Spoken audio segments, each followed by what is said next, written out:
در این ویدیو به معرفی و بررسی یه ابزار جدید در تریدینگ ویو خواهیم پرداخت که با نمایش نقاط مهم بازار بهتون کمک میکنه تا فرصت‌های معاملاتی مناسبی رو شناسایی کنید. بنابراین پیشنهاد میکنم ادامه ویدیو رو با بنده همراه باشید.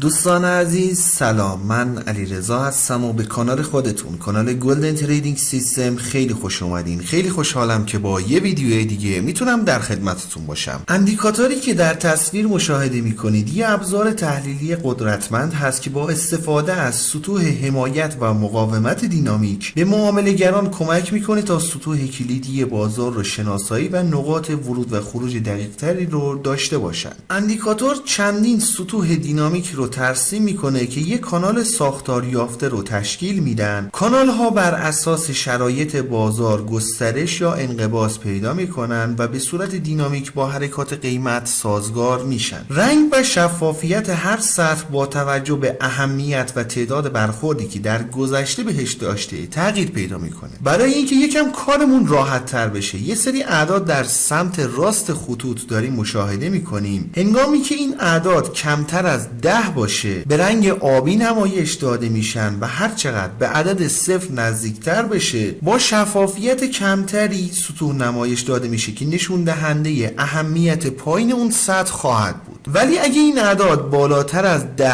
باشن دیگه به رنگ قرمز نمایش داده میشن و این رنگ با توجه به عددی که سطح مورد نظرمون داره شفافیتش کمتر یا بیشتر خواهد شد. این سطوح که با رنگ قرمز نمایش داده میشن از اهمیت بالایی برخوردار هستند و در کل به عنوان مناطق قدرتمندی برای تصمیم گیری های معاملاتی بایستی در نظر گرفته بشه. حالا برای اینکه یه مقدار چارت رو بخوایم خلوت تر کنیم یه پیشنهاد رو براتون دارم که بیایم در قسمت تنظیمات اندیکاتور حالا به این گزینه ها در ادامه خواهیم پرداخت، ولی این رنگ آبی رو یه رنگی انتخاب کنیم که هم رنگ با چارت باشه. الان اگه دقت کنید فقط خطوط قرمز روی چارت داریم مشاهده میکنیم که یه سری سطوح دینامیک حمایت و مقاومت هستن. برای ارزیابی سطوح هم من سطوحی که از اهمیت بالایی برخوردار هستن رو مشخص میکنم و حالا یه مقدار به گذشته چارت هم بریم و بررسی کنیم ببینیم که عملکرد سطوح به چه صورتی هست. اگه دقت کنید متوجه خواهید شد که سطوحی که اندیکاتور با رنگ‌های قرمز و با اعداد بالاتر داره نمایش میده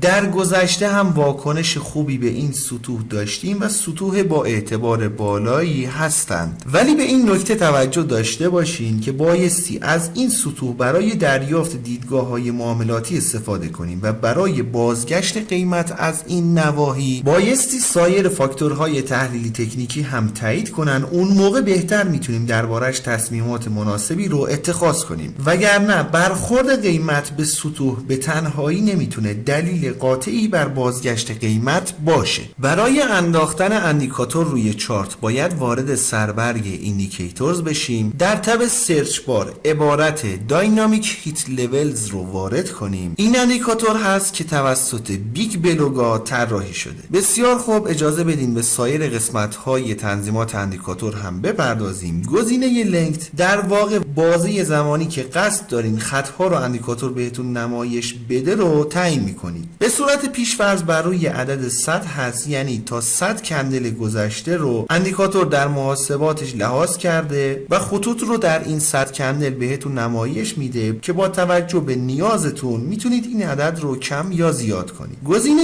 لولز تعداد سطوح دینامیک رو تعریف میکنید. به صورت پیش‌فرض 10 سطح رو اندیکاتور در نظر میگیره که این عدد رو میتونید تا نهایتا عدد 15 قرار بدین که اگر بر روی عدد 15 قرار داده بشه سطوح بیشتری رو اندیکاتور براتون شناسایی میکنه. گزینه ویتس مربوط به تعیین ضخامت خطوط هست و در نهایت این گزینه هم یه آستانه ای رو برای تعیین اعتبار سطوح در نظر میگیرید. هر چقدر عدد بالاتری قرار داده بشه اون سطح بایستی تعداد برخورد بیشتری رو داشته باشه که سطح رو به رنگ قرمز نمایش بده. ولی اگه عدد پایینتری قرار داده بشه سطوحی با رنگ قرمز بیشتری رو اندیکاتور شناسایی و نمایش میده که قاعدتا درصد خطا هم بالاتر خواهد رفت. انشالله که براتون مفید باشه. رو قول نمیبینم دوست من.